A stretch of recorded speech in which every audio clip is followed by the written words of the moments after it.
빨간. 네. 끝날 때도 그거 누르면 돼요? 네. 네, 알겠습니다. 감사합니다. 네. 어허.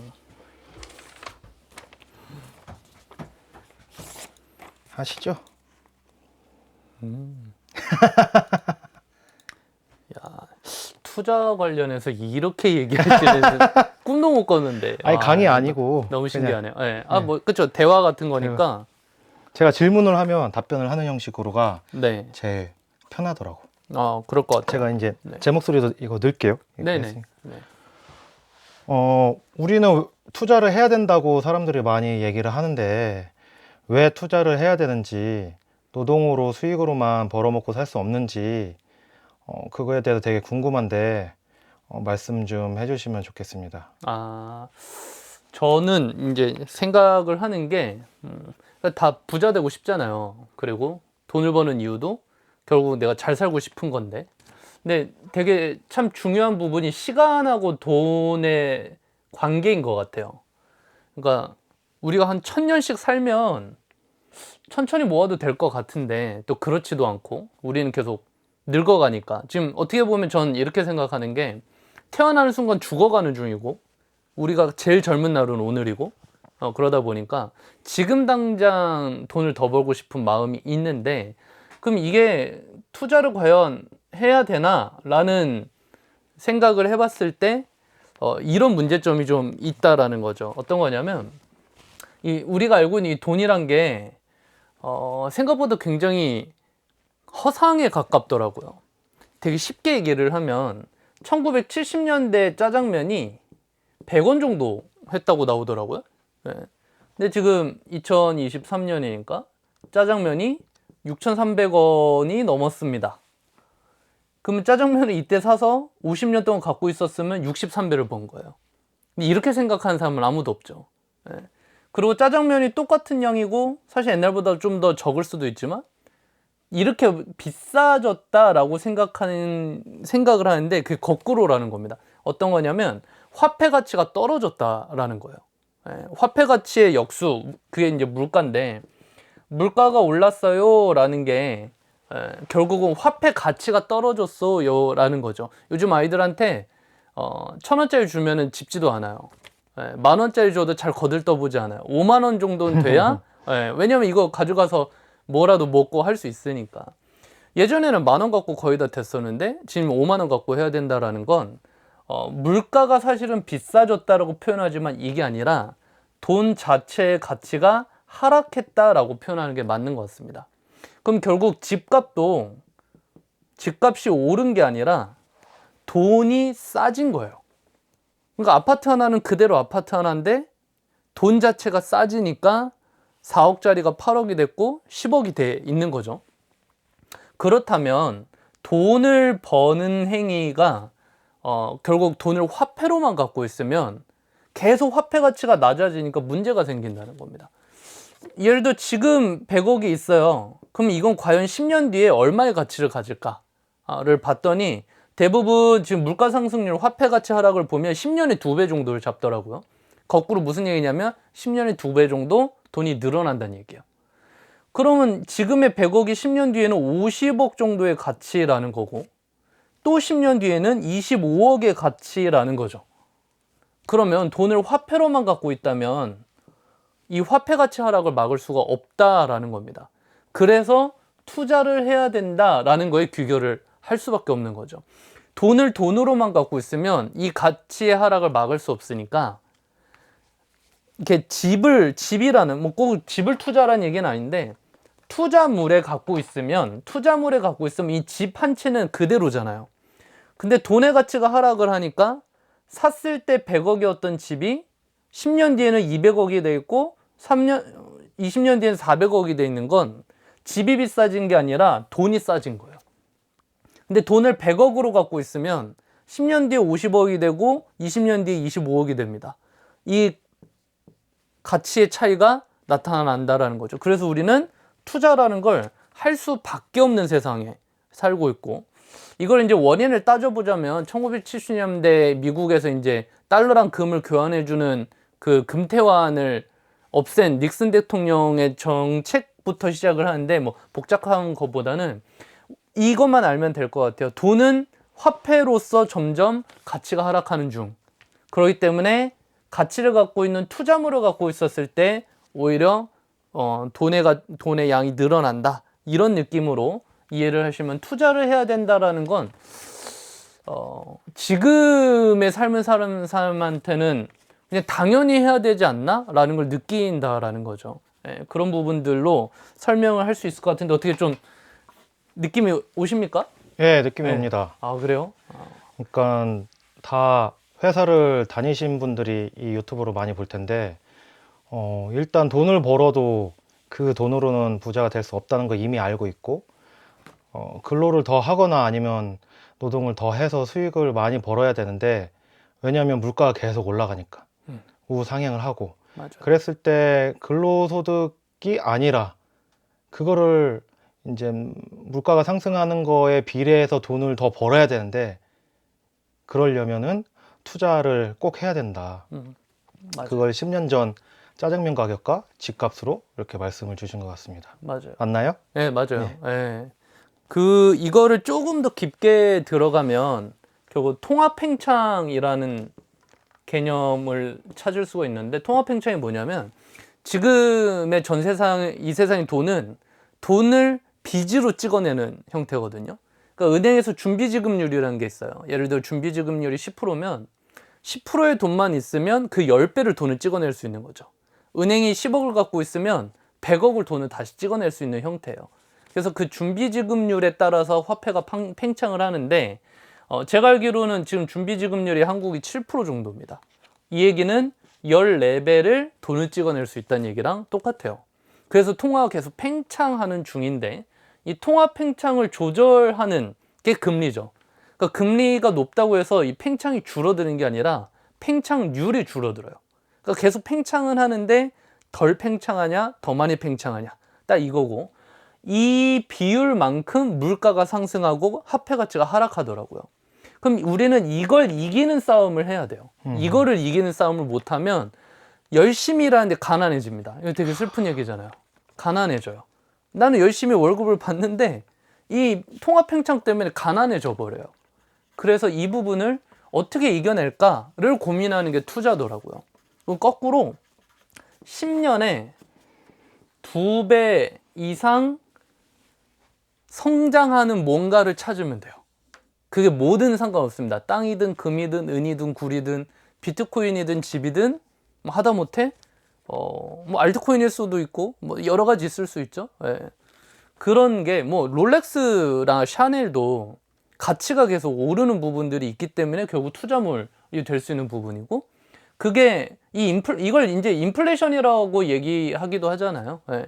이 인플레이션을 이길 수만 있다면 다 투자라고 생각을 해요. 물론 교육도 그렇습니다. 예. 교육은 자기의 가치를 올리는 일이고, 교육의 투자 수익률은 400% 정도로 측정을 하더라고요. 그럼 나에게 투자해서 내 몸값이 오르는 게 사실 1번인 것 같아요. 투자해서. 그게 최고의 투자고, 그 다음에 남는 잉여 자금을 어디에 투자해서 이 10년의 2배를 이겨낼까? 이게 우리들의 사명이지 않을까, 이제는. 네. 10년에 2배 오르면 네. 그게 이퀄이 된다는 거 아닌가요? 네, 현재 이퀄이죠. 가치가. 그러니까 맞죠? 자산 가치가 유지된다. 유지된다. 네. 그러면 2배 이상을 훨씬 많이 벌어야 부자가 될 수 있다는 거네요. 사실은 근데 보면 이렇더라고요. 제가 이제 자주 배우는 어떤 블로그의 멘토 같은 분이 하신 얘기인데, 부자 되는 방법이 1번이 남들보다 더 많이 번다고, 2번이 잃지 않는다래요. 왜냐면 많은 사람이 잃어버리고 있으니까 오히려 나는 잃지만 않아도 부자가 된다라는 거죠. 네. 더 버는 거는 어려운 일인데 잃지 않는 건 쉬운, 이것도 어려운 일이지만 그래도 그나마 1번보다는 쉽다. 그러면 내가 갖고 있는 자산을 유지할 수만 있어도 부자가 결국 된다는 얘기예요. 제가 지금 1억이 있든 10억이 있든 100억이 있든 10년 뒤, 20년 뒤에도 지금 100억의 가치를 그대로 유지할 수 있다면, 예. 예를 들어 그 유지한다는 얘기가 이런 겁니다. 10억짜리 집을 갖고 있어요. 10년에 2배씩 집값이 올라요. 그럼 20억 되고 40억 되고, 근데 40억이 된 집이 그때 가보면 옛날에 10억 정도의 가치일 뿐이에요. 왜냐면 짜장면도 4배 비싸져 있을 거고 우리가 먹고 쓰는 게 다 4배씩 비싸져 있을 거니까. 하지만 이렇게만 돼도 남들은 잃고 있기 때문에 좀 더 상대적으로 부자가 된다라는 거죠. 부자는 저는 상대적 개념으로 보거든요. 전 지구상에서 1% 안에 들면 부자. 그 얘기는 앞에서 1% 안에 든다는 얘기니까. 그러면 우선 2번에 집중을 하고 그러다 보면 1번이 되지 않을까? 이렇게 생각을 하고 있습니다.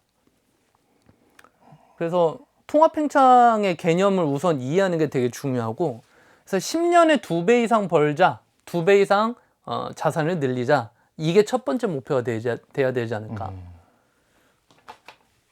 좋습니다. 그럼 우리는 그럼 어떤 곳에 투자를 해야 될까요? 이 통합팽창과 네. 그 인플레이션 이런 걸 이기기 위한 투자를 위해서 네. 저는 이제 이거를 되게 쉽게 생각하면 덧셈과 곱셈의 싸움이라고 생각을 하는데, 덧셈은 무슨 짓을 해도 곱셈을 못 이겨요. 물론 0을 곱하면 0이지만 그런 거는 제외하고. 근데 이제 보통 덧셈의 영역이 이제 뭐 노동, 근로라고 하는 영역이라면, 곱셈의 영역은 투자, 뭐 사업도 사실은 곱셈의 영역입니다. 예. 이런 쪽 시스템을 만드는 쪽이 곱셈인데, 근데 시작부터 곱셈을 할 수 있는 일은 없더라고요. 시작은 다 덧셈이고, 수학적으로 봤을 때 덧셈이 쌓여나가면 곱셈이 되니까. 그럼 첫 번째는 이쪽에서 내 최대치를 치는 게 첫 번째 투자더라고요. 제가 예를 들어 300을 벌고 200을 써서 한 달에 잉여 자금이 100만 원 남을 때랑 500을 벌고 100을 써서 400의 잉여 자금이 남을 때, 이 자금이 투자되는 형태이기 때문에 이게 4배예요. 번 거는 2배지만, 2배도 안 되지만, 이걸 이해하는 게 되게 중요하더라고요. 순자산, 순수익. 근데 우리는 대부분 이제 한 달에 그냥 벌어들인 돈만 생각을 합니다. 이 쓰는 돈을 잘 생각하지 않아요. 근데 투자에서 정말 중요한 건 이 순수입, 투자에 들어갈 수 있는 실제 순수입이 얼마냐.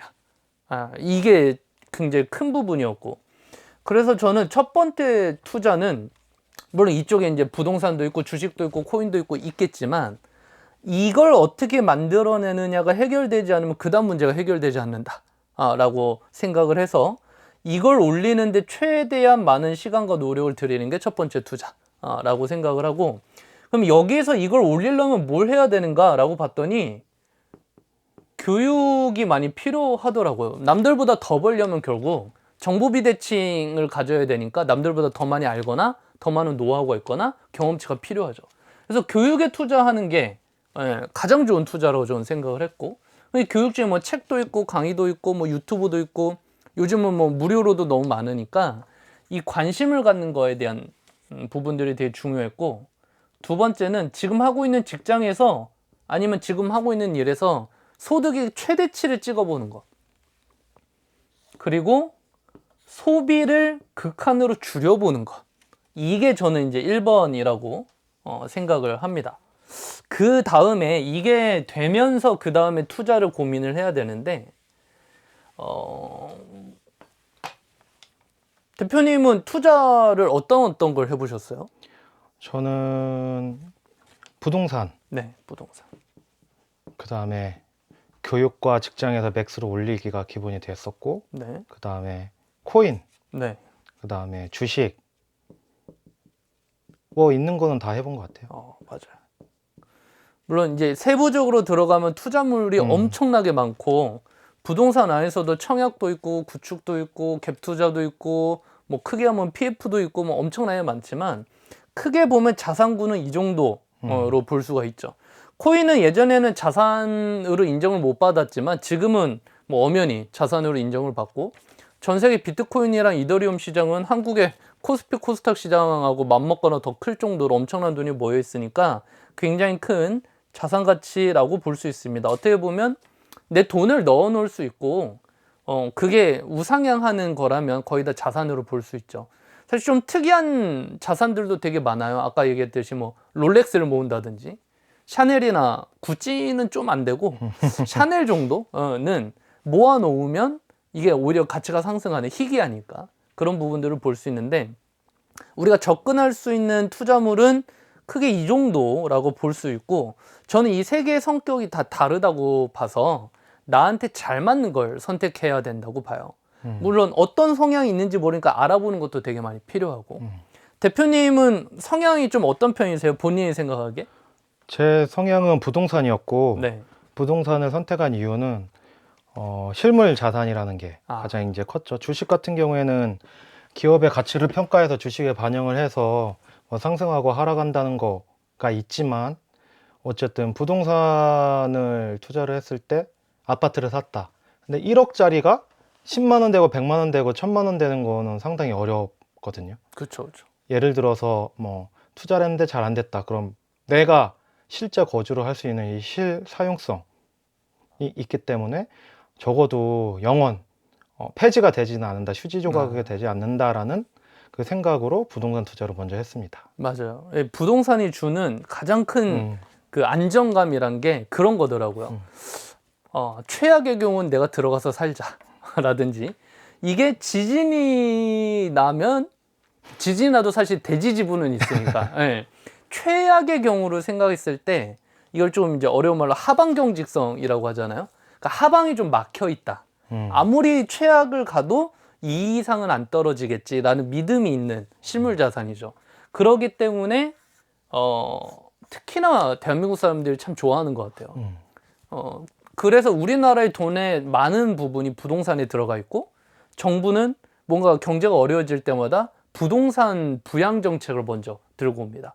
근데 미국은 약간 다르다고 하더라고요. 주식에 들어가 있는 돈이 더 많다고 하는데, 이게 이제 퇴직연금 401k 뭐 이런 거랑 연결이 돼 있다고 알고 있는데, 그래서 미국은 뭔가 경기를 부양할 때 주식을 부양하는 쪽에, 기업에 힘을 실어주는 쪽의 정책이 주로 나온다고 하는데, 부동산이 갖는 장점은 참 그건 것 같아요. 내 의식주에 대한 부분이니까 안정성. 예. 그리고 망하게 하겠어? 라고 하는 심리적 그런 부분들. 실물이 있고 눈에 보이니까. 이게 참 중요한 것 같습니다. 근데 주식, 코인, 부동산 중에 가장 속도가 빠른 게 뭘까요? 코인 같습니다. 네, 속도는 코인이 제일 빨라요. 그러면 수익률은 뭐가 클까요? 수익률도 코인. 근데 이게 깊게 보면 이렇더라고요. 수익률은 뭐랑 상관이 있냐면 레버리지랑 상관이 있어요. 어떤 투자물이냐가 중요하지 않고 레버리지를 얼마나 쓸 수 있느냐가 수익률하고 연결이 됩니다. 네. 레버리지란 건 결국 대출이죠, 대출. 저는 부동산 분양은요, 10배짜리 레버리지라고 봐요. 계약금 10%를 걸면 시간 속에서 뭐 중도금 대출과 여러 가지 형태를 띠고 그 부동산을 내 것으로 만들 수 있기 때문에 10배짜리 레버리지라고 보는데, 10배짜리 레버리지란 얘기는 90%를 대출한다는 얘기인데, 대출은 반드시 이자라는 게 붙습니다. 돈을 빌리면 이자를 줘야 되잖아요. 시간 속에서. 이 구조에서 내가 레버리지를 몇 배까지 쓸 수 있느냐, 이게 결국은 수익률하고 연관이 되기 때문에, 예를 들어 제가 1억이 있는데 레버리지 10배로 부동산을 하는 거랑 레버리지 없이 코인을 하는 거랑 수익률은 부동산이 더 클 수도 있다라는 거예요. 그래서 내가 레버리지를 어떻게 쓰느냐가 투자에서는 굉장히 중요한 포인트고, 내가 감당할 수 있는 레버리지냐, 아니면 진짜 영혼까지 끌어모은 거냐. 그리고 이 레버리지는 반드시 이자랑 연결되어 있기 때문에 시간이란 게 존재합니다. 시간이란 게 존재해요. 이게 저의 감정을 갉아먹어요. 그리고 마음을 조급하게 만들어요. 근데 저는 굉장히 공감하는 얘기가, 이게 뭐 여러 책에도 써 있더라고요. 돈은 조급한 사람 주머니에서 나와서 여유 있는 사람 주머니로 들어간다. 결국 투자 시장이든 어디든 이건 연애도 똑같고 약간 인생에서 다 똑같은 것 같아요. 조급한 사람이 잃고 여유 있는 사람이 얻더라고요. 그럼 나는 여유를 가지려면 도대체 어떻게 해야 되는가? 시간적으로 여유 있는 레버리지 돈을 갖고 있거나, 이 이자를 부담하는 거에 대해서 내가 충분히 감당할 만한 뭔가의 레버리지거나, 그게 아닌 상태에서 들어가는 순간 사실 어떤 투자물이든 위험해진다. 제일 위험한 건 이런 거죠. 대출 받아서 코인하는 거. 이거는 아주 그냥 야수의 심장만 가능한. 예. 제목 뽑았다. 대출 받아서 코인 했다고? 예. 이거는 정말, 정말 야수의 나를- 심장입니다. 예. 이 코인 자체가요, 특히, 막 들어가 볼까요? 들어가 보시죠. 막 들어가 볼까요? 물론 부동산도 이제 청약으로 하면 10배 레버리지만 그냥 뭐 기축이나 신축을 구매하는 건 대출이 얼마나 나오느냐에 따라서 레버리지이지만 요즘 보통 신축 대출 잘 나와야 뭐 6, 70% 네, DSR 걸리니까 쉽지 않잖아요. 그러면 50% 대출 나온다 치면 사실 2배 레버리지예요. 근데 청약은 10배 레버리지거든요. 네. 그러니까 사실 이게 더 무서운 제품은 맞습니다. 근데 여기는 시간을 벌어다 줘요. 왜냐하면 2년 뒤, 3년 뒤 입주니까. 그 시간을 내가 커버할 수 있으면 청약은 굉장히 좋은 투자처고, 그럴 땐 많은 사람들이 몰려들기도 하고. 근데 신축은 레버리지가 거의 대출 나오는 게 뻔하기 때문에 레버리지가 그렇게 크지 않은데, 한국에만 있는 희한한 투자가 하나 더 있어요. 전세를 끼고 하는 갭 투자. 전세라는, 사실 전세는 그 금융에서도 사금융 쪽이거든요. 사람들끼리 그냥 믿고 하는 거잖아요. 이제 이 전세가가 올라가면 갭 투자는 레버리지가 엄청 커져요. 예를 들어 10억짜리 집이 7억이 전세가다. 그럼 3억 갖고 10억짜리 집을 살 수 있다는 거잖아요. 그럼 3배, 3.3배 레버리지입니다. 이러면 일반 대출보다는 훨씬 더 레버리지가 커지죠. 그럼 여기서 리스크는 뭐예요? 역전세. 네, 이거는 이자 이상을 내야 되는 상황들이 옵니다. 이거를 알고 투자하면 돼요. 근데 이제 많은 분들이 거의 투자하는 시기가 언제냐면 남들이 다 뭔가를 할 때 투자하잖아요. 그래서 저는 투자를 한다라는 건 심리를 거스르는 행위라고 봐요. 왜냐면 그냥 이거는 그냥 확률적으로 보면 되는데, 저는 아버지가 저한테 갑자기 전화 와서 아들 삼성전자 주식을 사야 될 것 같아 라고 하면 그날 주식을 팔아요. 그래서 아버지가 포기하실 때 저는 그때부터 주식을 사요. 무슨 얘기냐면 대중하고 반대로 움직이는 사람이 성공하더라고요. 근데 이건 너무 당연한 겁니다. 왜냐면 대중이라고 하면 뭐 7, 80% 아니면 뭐 90% 이상이 대중이잖아요. 그 사람들이 움직일 때는 이미 타이밍이 늦거나 상당히 진행이 된 후라는 거죠. 이건 이제 차트로 보면 대부분, 차트를 좀 크게 그려볼까? 차트를 보면 이렇게 떨어진 주가나 가격들이 있을 땐 사람들이 관심을 갖지 않다가 이게 급속도로 올라갈 때, 이때쯤 대중들은 뭔가 살려고 해요. 그 끝까지 아니야 라고 하는 분들이 이 최고점에 물립니다. 이때가 이제 작년이라고 보면 되겠죠. 집값도 그렇고 나스닥도 그리고 2020년 이제 하반기부터, 22년 하반기부터 지금 하락을 하고 있는데, 대중들이 대부분 이때 몰려가요. 그리고 고수들이 이때 들어가더라고요. 근데 이때는 대부분 여기서 물려있던 사람들이 손 털고 나올 때입니다. 그러니까 대중들의 움직임하고 반대로 가는 게 저는 성공하는 방법이라고 생각을 하고, 주변에 그렇게 대중을 대변하는 분이 있다면 굉장히 소중히 여기셔야 되더라고요. 저 같은 경우는 저희 아버지셨어요. 예. 아주 저점 고점을 정확하게 판단해 주십니다. 그래서 저 아파트도 그랬거든요. 남들이 다 미쳤다고 할 때, 미분양이 엄청날 때, 정부에서 제발 분양하라고 이자도 중도금 이자도 없애주거나 아니면 후불제로 주거나 계약금 20%를 5%만 내라고 하거나, 물론 이제 입지를 잘 봐야 되겠지만 그때 들어가는 게 투자에서는 되게 중요하다고 생각을 하는데, 이건 마켓 타이밍이죠. 이 마켓 타이밍 쪽으로 봤을 때 이때 내가 얼만큼 레버리지를 쓸 수 있느냐가 투자에서 핵심이더라고요. 근데 이때 대부분 돈이 없어요. 돈이 없어. 네. 들어가 있어. 이때 대부분 대출이 안 돼요. 그래서 조급한 사람이 여기서 힘들어할 때 여유 있는 사람들이 여기서 현금 보유량이 있다 보니 여기에 사놓고 노는 거예요. 이 상승분을 먹는 겁니다. 그리고 대중들이 들어올 때 다시 터는 거죠.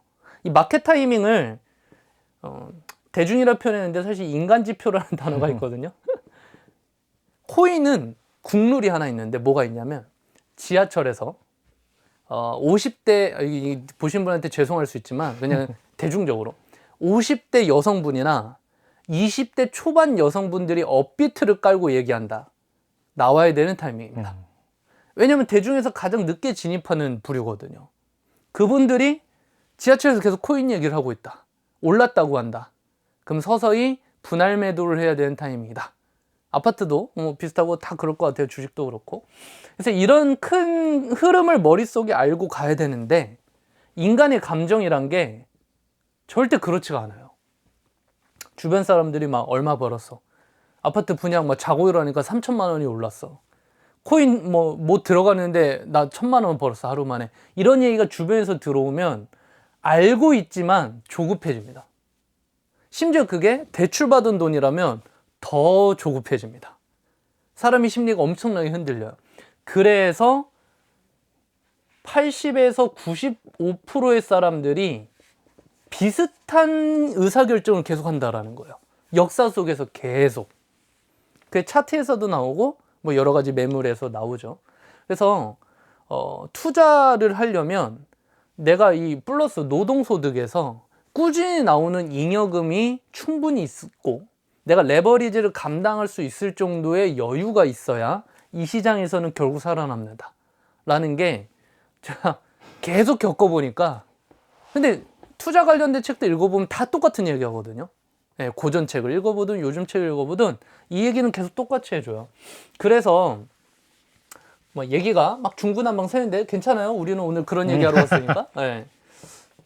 그러면 다시 조금 돌아가서 이 마음을 갖고 투자를 하는 대상이 부동산, 코인, 주식.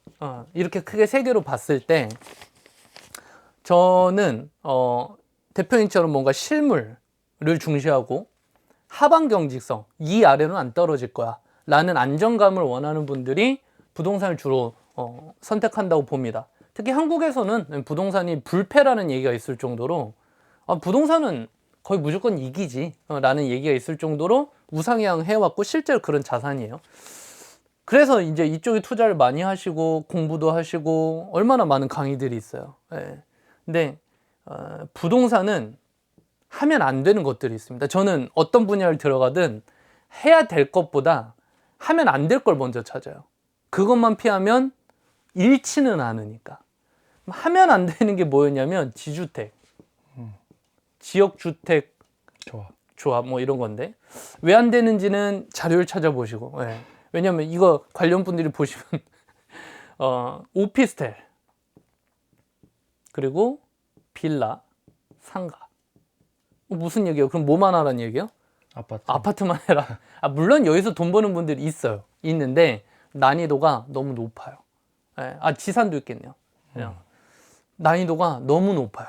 네. 그리고 부동산은 분할 매수, 분할 매도가 안 됩니다. 저는 그게 코인과 주식의 장점이라고 보거든요. 나눠서 사고 나눠서 파는 게 굉장히 큰 장점인데 부동산은 그게 안 돼요. 그러다 보니까 하나가 크고 하나 결정이 굉장히 큰 인생을 좌우할 정도로. 그렇기 때문에 가장 확률이 높은 투자물을 찾는다면 결국 아파트지 않을까. 그것도 강남에 가까운 아파트.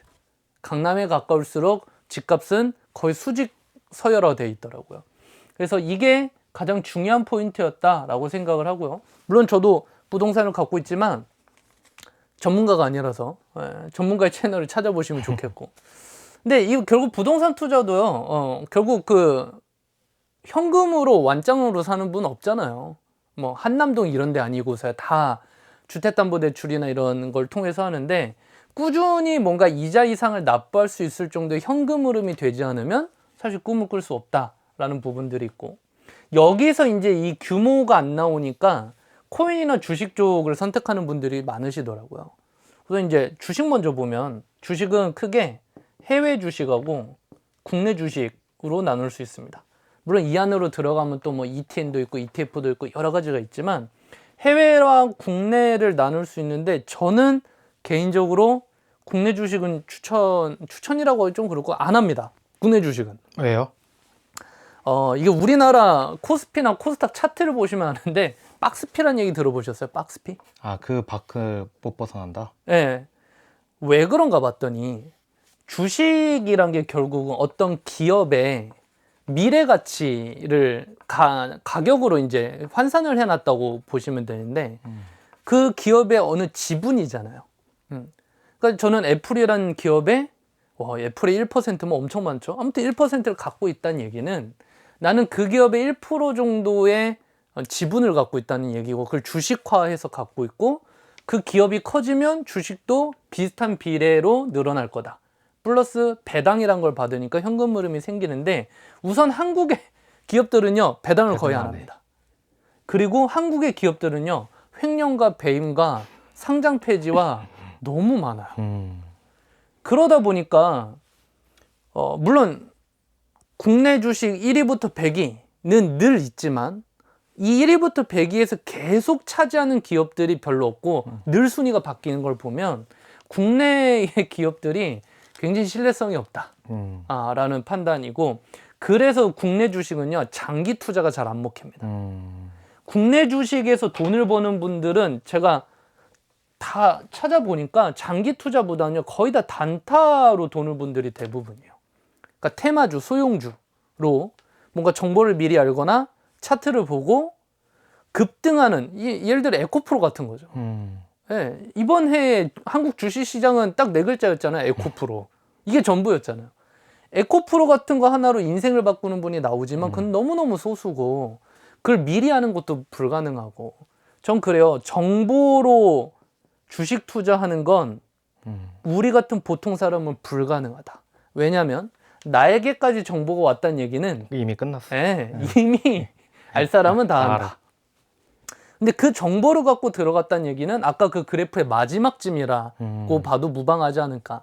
그래서 저는 국내 주식 투자는 단타를 잘하는 굉장히 동물적 감이 있거나 정말 수백 번, 수천 번을 반복 연습해서 그 찰나의 상승을 가져갈 수 있는 사람 아니면 그 섹터를 어마어마하게 공부해서 남들보다 정말 먼저 들어갈 수 있는 이런 정도가 아니라면 국내 주식에서는 정말 쉽지 않다라고 이제 결론을 내린 상태고 물론 이거 반대하는 분들 많을 거예요. 나는 벌었는데 축하드립니다.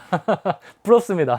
저는 국내 주식에서 그렇게 번 게 없었어요. 왜냐하면 저랑 안 맞아요, 단타가.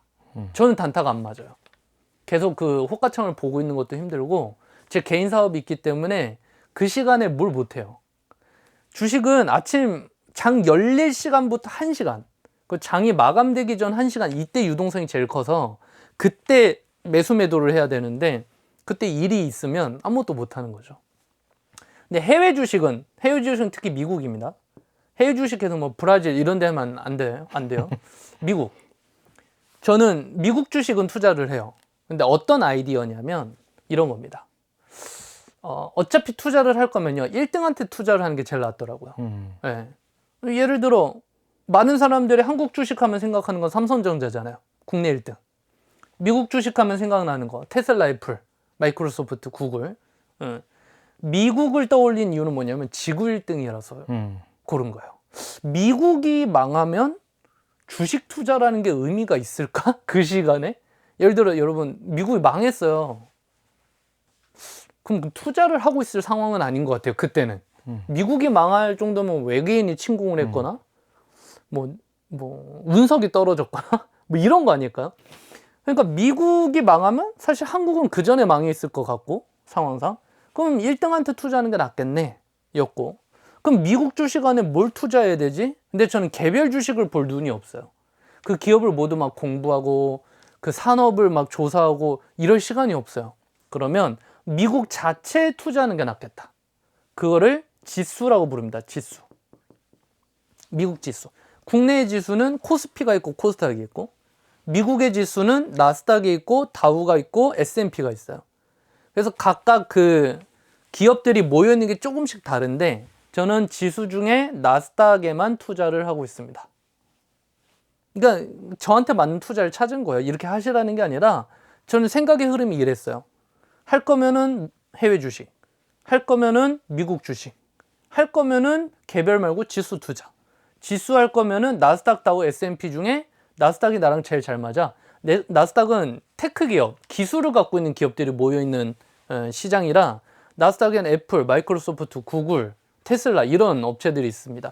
나스닥이 100년 동안의 시장 흐름을 봤을 때 수익률이 가장 좋은 마켓이에요. 그러면 나는 지구 1등의 가장 수익률이 높은 이 마켓 자체에 투자할래 라는 게 제 투자 아이디어였다라는 거죠.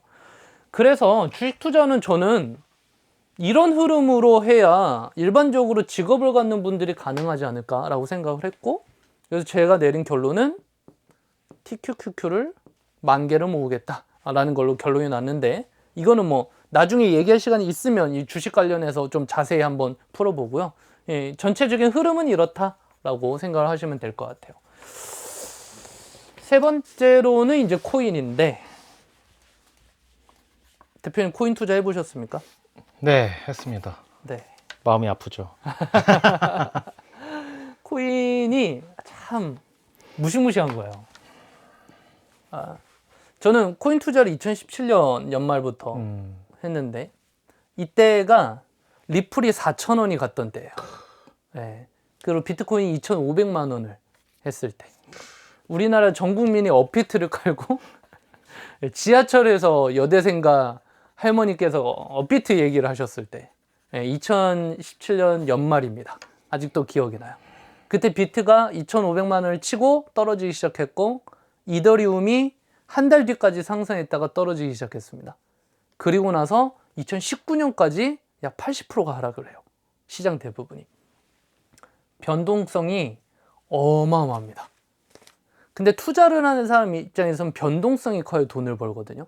그러니까 상승도 크고 하락도 커야 돈을 버는 건데, 코인 시장은 그런 부분에 있어서는 투자물 중에 가장 변동성이 큰, 그래서 많은 사람들이 위험하다고 생각하는 자산인데, 저는 코인 시장의 장점을 뭘로 보냐면 24시간 거래가 된다라는 부분을 봐요. 주식은 하루에 거래되는 시간이 한 8시간 정도죠. 그 주말에는 못하고, 주말에는 거래가 안 되고, 공휴일도 거래가 안 됩니다. 근데 코인은 그런 게 없어요. 전 세계인이 한 시장에서 싸우는 형태의 시장이기 때문에 24시간 공휴일 없이 굴러갑니다. 이 얘기는 주식보다 3배가 아니라 한 6배 정도 빠르다는 얘기이거든요. 이 자산의 그 흐름 속도가. 그 얘기는 여기서 돈을 벌 수만 있다면 주식보다 6배 빨리 벌 수 있다는 얘기예요. 저는 그래서 코인 시장이 굉장히 좋다라고 판단을 하고 있고, 그리고 또 장점은 초기 시장이라는 겁니다.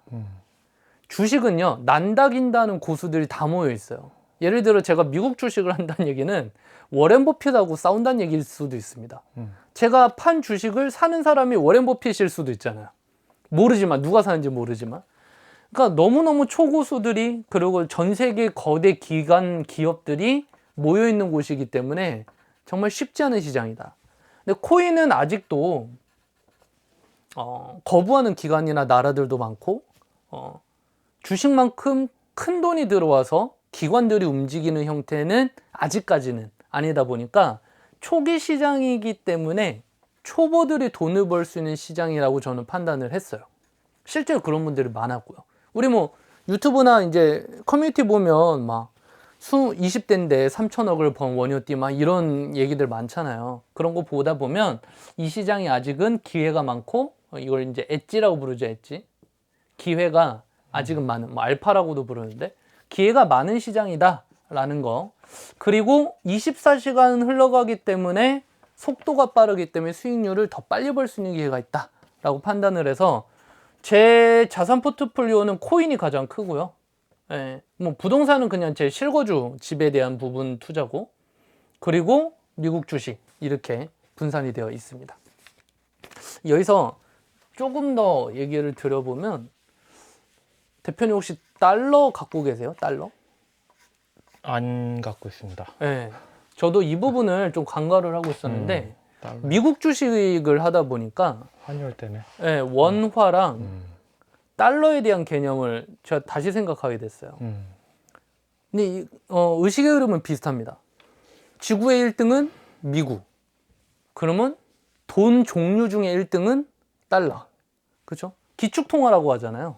전 세계에서 뭔가 거래를 할 때 기준이 되는 건 달러. 그러면 결국 달러가 갖는 힘이란 게 있을 건데, 이게 혼춘옥 박사님 책이나 이제 달러 관련된 책이나 유튜브를 많이 보다 보면은 달러가 상승한다는 얘기는 원화 가치가 떨어진다는 얘기잖아요, 결국은. 그래서 환율이란 건 두 나라의 힘겨루기로 이해가 되더라고요. 그러니까 한국하고 미국이 힘이 세진다면 여러 가지 이유로 그러면 환율은 오르는 거예요. 원화가 1달러당 1,300원, 1,400원, 2,000원이 되는 거죠. 그게 언제예요? 한국이 약해졌을 때? IMF, 서프라임 모기지 이랬을 때, 코로나 이럴 때죠.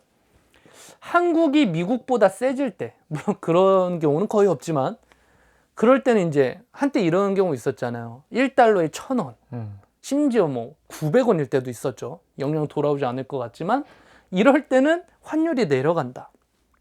근데 보통 환율이 오를 때, 미국이 세질 때는 한국의 부동산이란 주식이 거의 바닥을 칠 때더라고요. 그럼 내가 돈이 달러로 있었다면 환율이 올랐습니다. 예를 들어 1,000원에선 달러가 1,500원이 됐어요. 환전해서 다시 한국 네. 그 얘기는 뭐예요? 지금 한국이 바닥이다. 바닥이다. 그러면 그 달러를 한국 돈으로 바꿔서 주식이나 부동산을 들어가 놓고 다시 한국이 세졌을 때 원화를 매도하고 미국 달러로 바꿔놓는 형태의 투자가 일반인이 할 수 있는 투자 중에 가장 확률이 높더라고요. 그래서 저는 제 자산에 대한 포트폴리오 분산에서 기본이 뭐냐면 달러와 원화의 비율입니다. 그래서 저는 어떻게 갖고 있냐면요. 한국 돈은 부동산으로 바꿔놓고 있고 달러는 코인하고 주식으로 바꿔놓고 있어요. 이 두 개의 비율인 거죠. 예를 들어 뭐 비트코인이 오르든 안 오르든 제가 1,000원에 환율 1,000원일 때 비트코인 사놨는데 예를 들어 비트코인 가격이 똑같습니다. 근데 달러가 올랐어요. 결국 한국이 약해졌다는 얘기죠. 그래서 달러가 1달러에 1,000원이었는데 1달러에 1,500원이 됐습니다. 근데 비트코인은 제가 달러로 산 거니까 다시 그 비트를 달러로 팔면 이 환율 때문에 50%를 번 거잖아요. 그러면 이걸 다시 일정 부분을 원화로 돌려요. 이 두 개의 비율을 맞추는 거죠. 1대1을 맞추시든 뭐 3대7을 맞추시든 그건 이제 본인의 건데 이렇게 비율을 맞춰가는 것만으로도 자산이 늘어납니다. 이게 조던님이 얘기한 거랑 조던님은 잘 제가 모르는 분이고 사실 이런 부분을 갖고 굉장히 분할 매수랑 분할 매도를 여러 번 해서 환차익을 가져가는 형태를 경제적 자유를 그 경자님이라 부르는 성함이 박씨셨는데 그 빛나는 머리를 갖고 계신 분이 그분이 이 달러랑 엔화 투자로 굉장히 유명하세요. 네. 근데 이게 모든 투자에 저는 근간이 된다고 생각을 해요. 왜냐면 모든 자산을 원화로 갖고 있는 것도 리스크입니다. 네. 그래서 비율을 맞춰가는 것. 근데 너무 잘 됐죠. 코인하고 미국 주식은 달러 기반이라 코인하고 미국 주식을 갖고 있는 것만으로도 저는 달러 자산을 갖고 있는 거고. 비율은 어느 정도가 적당하다고 보시는 거예요? 뭐 자산에 따라 다르겠지만 저는 굉장히 공격적인 스타일이라 달러 7 원화 3 을 원하는데 아니면 1대1이 제일 심플하죠. 1대1이 심플하고 그 비율이 깨질 때 그러니까 뭐 달러가 비싸지든 원화가 비싸지든 어느 쪽이든 좋은 거예요, 사실은. 그러면 다시 비율을 좀 리밸런싱 하는 거죠.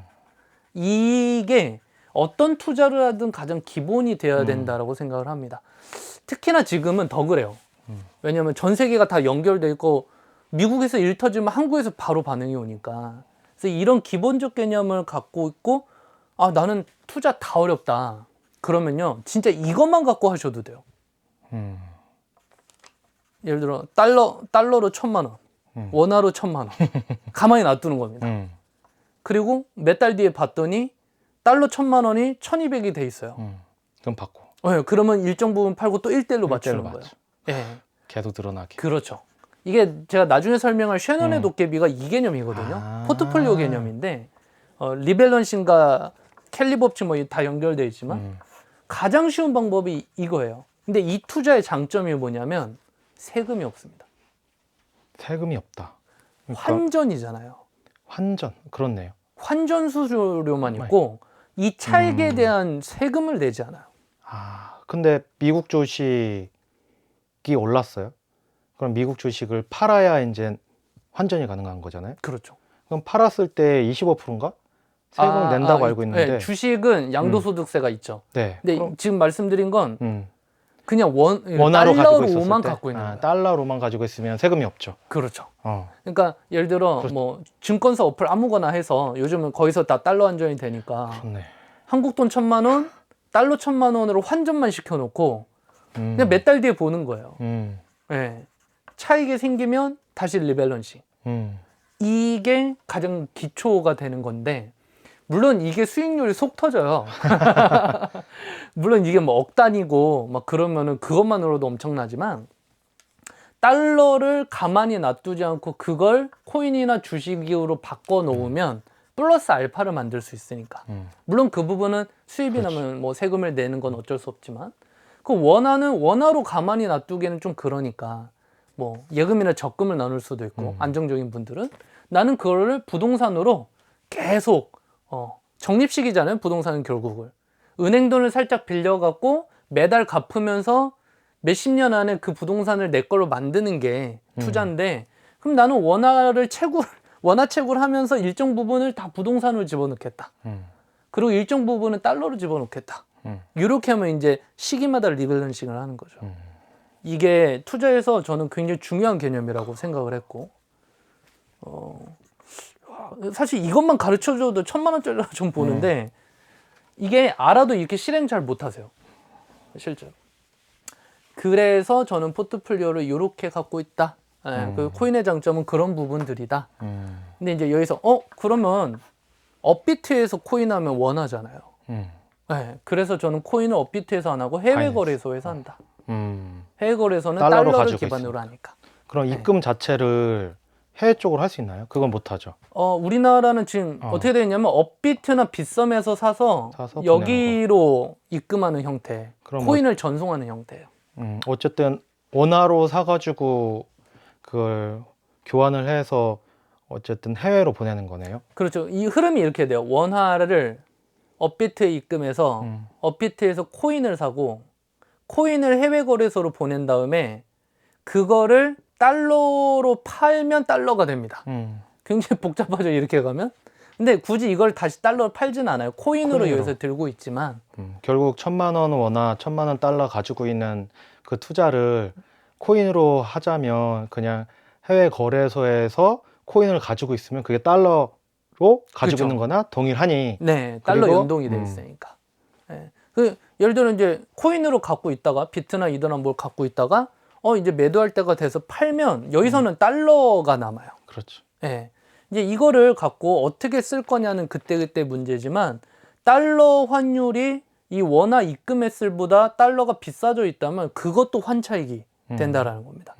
그렇죠. 또 그런 타이밍이 맞물려요. 네, 그렇기 때문에 이 부분이 굉장히 유리했다라는 거죠. 네. 너무 좋네요. 되게 어떻게 보면 되게 복잡할 수 있는 흐름인데 어떻게 보면 또 쉬운 얘기입니다. 원화와 환율의 비율의 얘기니까. 지금 하는 얘기를 네. 다 듣고 알아들어야 코인까지 투자까지 가상자산 투자까지 갈 수 있을 것 같아요.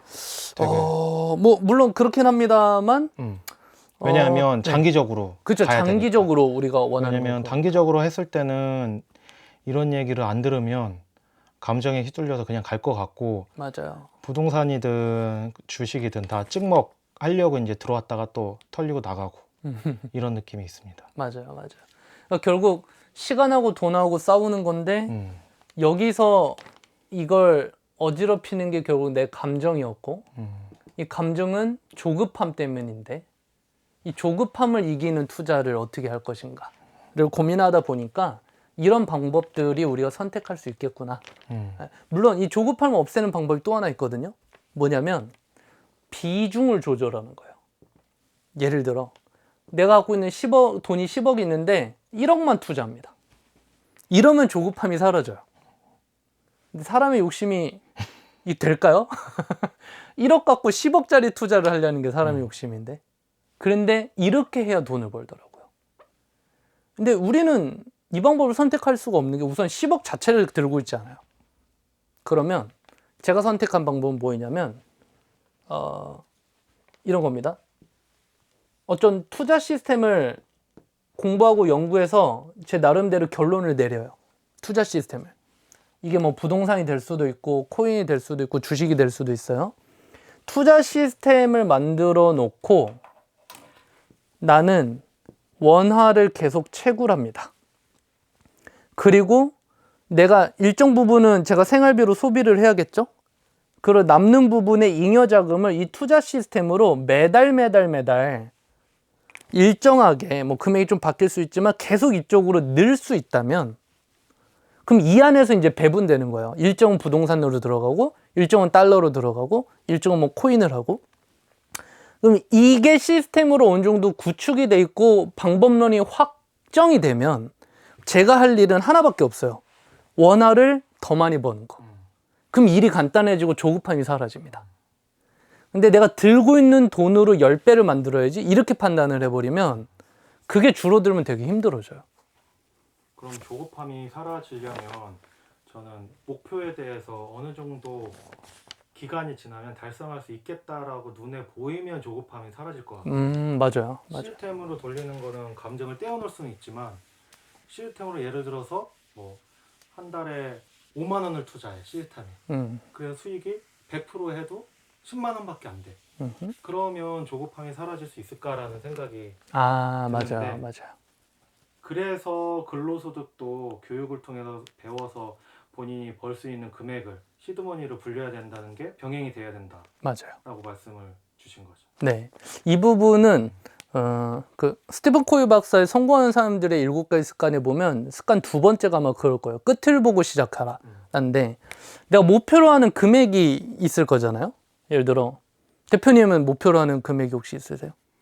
100억입니다. 100억. 그렇죠. 요즘은 100억이 돼야 기본이야. 네, 기본이에요. 10억은 이제 부자에 들어가지 못해요. 자, 그럼 100억이 있죠. 이게 목표예요. 그럼 시작하는 지금의 사이가 있잖아요. 그럼 이 차이를 갭이라고 부르죠. 갭을 채우는 게 이제 우리 일인 겁니다. 그죠?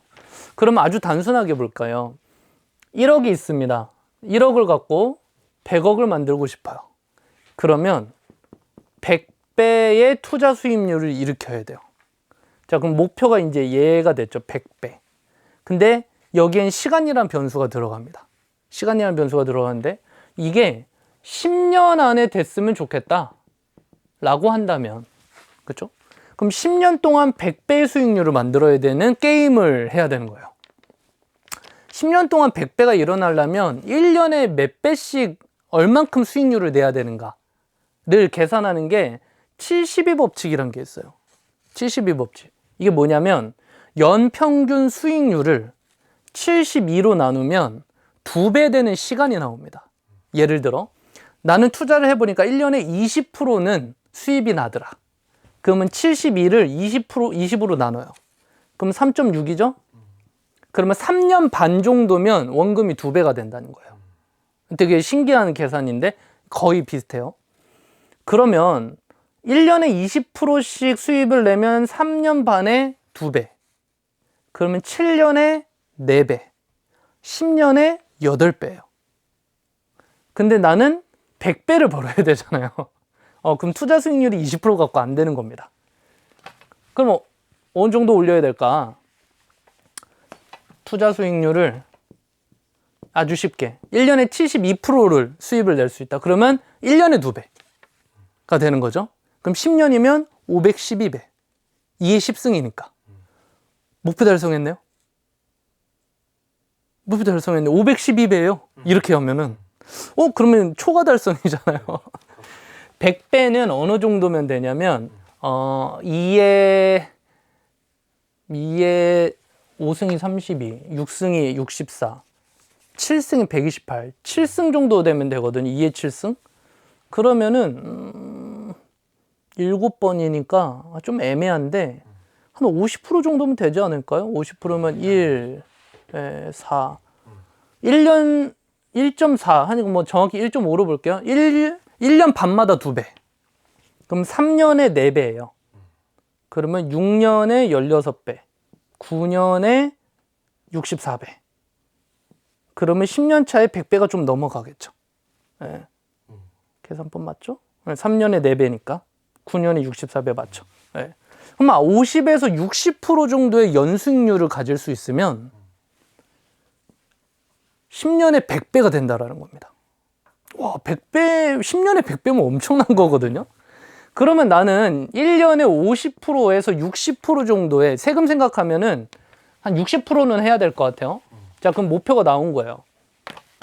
나는 1년에 연수익률을 60%를 내겠다가 이제 목표가 됩니다. 그럼 1년에 60% 연수익률이 나는 투자물을 이제 찾으면 돼요. 이렇게 역추산해서 가는 거거든요. 역추산해서. 1년에 60% 나는 투자물이 뭐가 있을까요? 를 이제 역사 속에서 찾아봐야 되는데.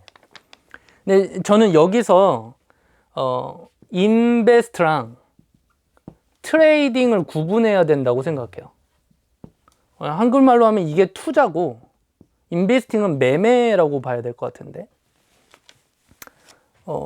인베스트랑 트레이딩의 차이점이 뭘까? 이게 뭐 저는 전문가가 아니니까 그냥 제 생각을 얘기하면 인베스트는요. 우선 투자의 시간 자체가요. 1년, 2년을 넘어서 10년 정도를 보는. 그걸 투자라고 하잖아요. 한 달만 샀다 팔았다를 투자라고 하지는 않아요, 잘. 그럼 매매라고 하지. 트레이딩이라고 하지. 인베스트는 그 산업군이 충분히 저평가되어 있다고 생각을 해서 남들이 들어오지 않았을 때 미리 들어가서 그 산업군에 선취를 해놓는 형태를 인베스트라고 보는 거고, 트레이딩은 가격 상승분을 짧게 먹어가겠다라는 걸로 판단을 할 수 있어요. 그럼 인베스트는요, 투자하면 내가 원하는 매도 시점이 올 때까지 잡고 있는 겁니다. 부동산은 대부분 인베스트예요. 물론 이제 뭐 갭 투자나 단타 이런 거 빼고는 인베스트예요. 그리고 이 인베스트는 백테스트가 가능해요. 과거에 우리나라 집값이 과거 100년 동안 얼마나 올랐는가, 이건 자료를 찾으면 나옵니다. 그러면 우리나라는 어떻게 되냐면 부동산이 10년에 2배, 서울은 10년에 3배 정도가 평균이에요. 근데 물론 지난 정권 같이 3년에 5배도 오르는 시점이 있어요. 그리고 어떨 때는 2013년처럼 1년 동안 거의 안 오를 때도 있어요. 그걸 평균을 내놓으니까 보니까 보통 10년에 2~3배더라. 그러면은 대표님의 목표에는 부합이 안 됩니다. 부합이 안 돼요. 근데 레버리지를 쓰면 돼요. 예를 들어 10년에 3배예요. 서울에 있는 아파트가. 근데 100배를 만들고 싶으시잖아요. 그러면 33배 레버리지를 치면 됩니다. 이 33배 레버리지가 뭐예요? 3%만 갖고 투자를 한 거예요. 3%만 갖고 투자가 될까요, 부동산이? 3% 갖다 투자. 부동산은 쉽지 않을 것 같아요. 그러면 이제 뭔가 조정을 해야 돼요. 기간을 좀 더 길게 잡거나 아니면 금액을 더 크게 잡거나 시작 금액을. 변수를 몇 개 조정을 해야 되는 거죠. 이래야 비슷한 수준의 투자를 할 수 있다. 라고 생각이 되고, 물론 이제 변수가 엄청 많기 때문에 저는 10년에 5배가 올랐는데 뭐 이런 지역도 있으니까 그건 이제 안목이지만 평균치에 접근을 해보는 겁니다. 부동산 말고요, 미국 주식 가볼까요?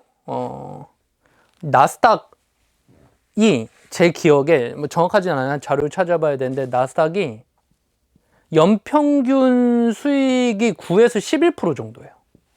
나스닥을 그냥 사놓고 있으면 지수를 1년에 뭐 10% 볼게요. 1년에 10%. 1년에 10%면 72법칙으로 나눠보면 7.2죠. 네. 2배가 다는데 7년 정도 걸린다는 겁니다. 그냥 나스닥을 그냥 사놓고 있으면은 7년에 2배.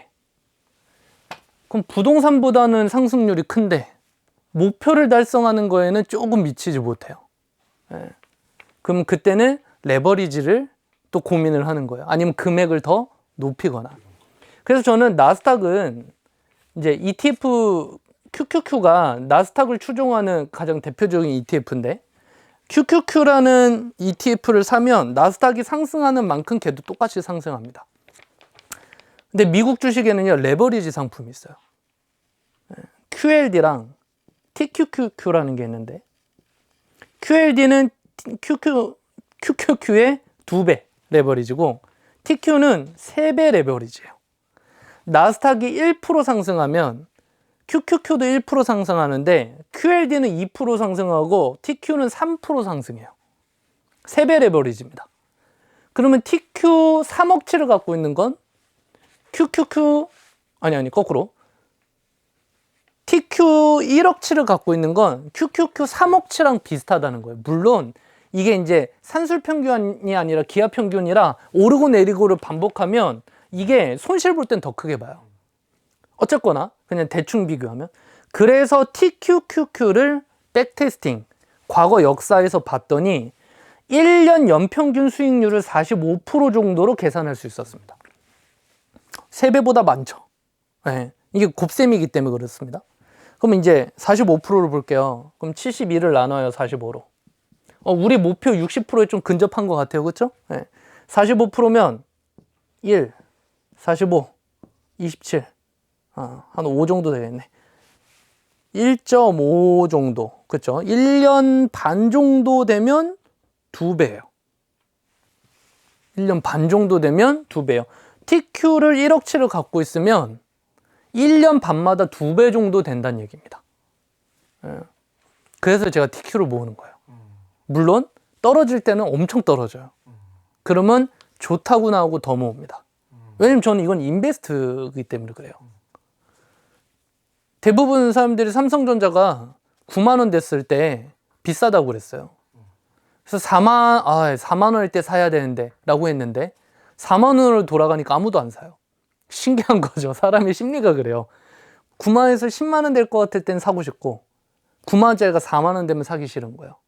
근데 인베스트의 관점으로 들어가면 내가 투자하는 투자물이 싸지면 싸질수록 좋은 겁니다. 개수를 늘릴 수 있으니까. 왜요? 우린 이게 우상향할 거라고 믿거든요. 삼성이 안 망하는 한 우상향하겠지 이거예요. 그러면 나는 삼성전자 주식을 10,000개를 가질래. 인베스트의 핵심은 금액의 가치가 아니라 개수 모으기예요. 저는 인베스트하는 투자물이 아파트, 비트코인, 이더리움 그리고 TQ거든요. 그래서 저는 목표가 그거예요. TQ를 10,000개 모으자. 비트를 10개 모으자. 이런 겁니다. 그게 액면가가 중요하지 않아요. 그냥 개수가 중요해요. 우리 부동산도 그렇잖아요. 강남의 아파트가 2채야 이렇게 얘기하지.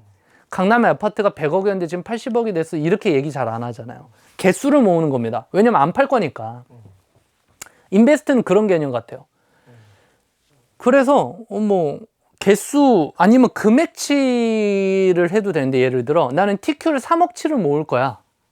얼마가 됐든 간에 개수 상관없고 3억치를 모을 거야. 그러면 계속 사다가 TQ가 확 떨어졌어요. 그래서 거의 2억 7천이었는데 1억 5천이 됐습니다. 그러면 더 사는 거예요. 3억치를 모으는 거예요, 그냥. 왜냐하면 TQ는 역사상 1년 반이면 2배가 되거든요. 그럼 제가 3억치를 가졌어요, TQ를. 얼마에 샀든 간에. 그럼 얘는 과거 역사대로 계속 앞으로 진행이 된다면 1년 반에 2배, 그러니까 3년에 4배요. 3억치가 3년마다 4배가 되는 거예요. 그럼 3년 뒤에는 12억. 6년 뒤에는 또 4배니까 48억. 9년 뒤에는 또 4배니까 한 160억 됐겠네요. 3억치만 모으면 9년 뒤에 160억이요. 이게 계산이 떨어지니까 TQ를 그냥 모으는 겁니다. 이게 인베스트의 관점이라고 봐요. 근데 이 TQ를 모으는 관점의 핵심은 뭐냐면 미국이 망하겠습니까? 예요. 그럼 미국이 망하면 어떡해요? 그럼 그때는 저희는 투자를 고민할 세상이 아니라는 거예요. 네. 정말 원시 시대로 돌아갈 수도 있고요. 뭐 어떻게 될지 모르겠어요. 그때는 이게 문제가 아니에요. 화폐가 의미가 없을 수도 있어요. 라고 판단하고 들어가는 거죠. 그러니까 제가 이 생각을 가지니까 어느 정도까지냐면 저는 부동산보다 TQ가 더 안전하다고 믿어요. 물론 이 ETF 만드는 회사가 사라지면 어쩌냐 이러면 그것도 문제지만 그 변수는 제가 통제할 수 없으니 부동산도 그렇잖아요. 지진 나면 어떡해요? 불 나면 어떡해요? 이건 제가 통제할 수 없잖아요. 그런 관점에서 보면 그 정도의 안정성을 갖고 있지 않은가? 되게 위험한 발언일 수도 있는데 뭐 유튜브니까요. 그 이제 인베스트의 관점에서는 이렇게 모으는 거예요. 개수를 모은다. 가격을 신경 쓰지 않는다. 그러면 나는 적립식으로 내 남은 잉여 자금을 적절히 분배를 해서 개수를 모은다. 이런 관점에서는 부동산도 대출을 받아서 계속 갚아나가는 게 결국 개수를 모으는 거고 달러로 환전해서 TQ나 QLD나 나는 이거 너무 변동성이 심한데 QLD 2배짜리 할래? 2배도 좋아요. 연평균 수익률 20% 근처 나오거든요. 이것만 갖고 있어도 워렌 버핏의 수익률을 압도할 수 있습니다. 뭐 마음대로 모으시면 됩니다. 이거에 관련된 리밸런싱과 비중 베팅도 되게 자세하게 들어가면 있어요, 내용이. 그럼 뭐 나중에 기회가 되면 할 거고. 그러면 대망의 비트코인은 비트랑 이더는 연평균 수익률이 몇 프로인가 봤을 때 제가 지금 정확히 기억이 안 나는데 비트가요 태초부터 생겼을 때 사놨으면 물론 그건 너무 심한 가정이긴 한데 2017년 기준으로 봐도요 연평균 수익률이 180% 정도였어요. 1년 지나면 거의 3배 가까이 돼요. 물론 하락할 때는 80%씩 떨어지기도 합니다. 근데 들고 있었다면. 근데 이건 정말 어려운 일이에요. 제가 이렇게 설명을 하는 게 이게 쉬워 보이지만 TQ를 10년 동안 계속 모으는 건 아무나 못해요. 우리나라에 다 알잖아요. 삼성전자를 20년 전부터 계속 모았으면 부자 됐다는 거 알지만 그런 사람이 손에 꼽는 이유는 사라졌네? 조급한 돈으로 해서 그렇다. 믿음이 없어서 그렇다.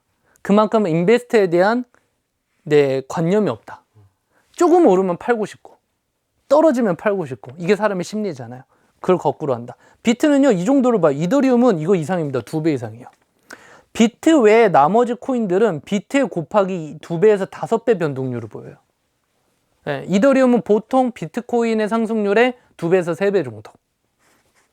그럼 이렇게 보면 비트코인은 사놓으면 1년에 3배, 2배에서 3배란 얘기거든요. 물론 그 하락장을 다 견뎠다라는 전제하에 꾸준히 매수했다는 전제하에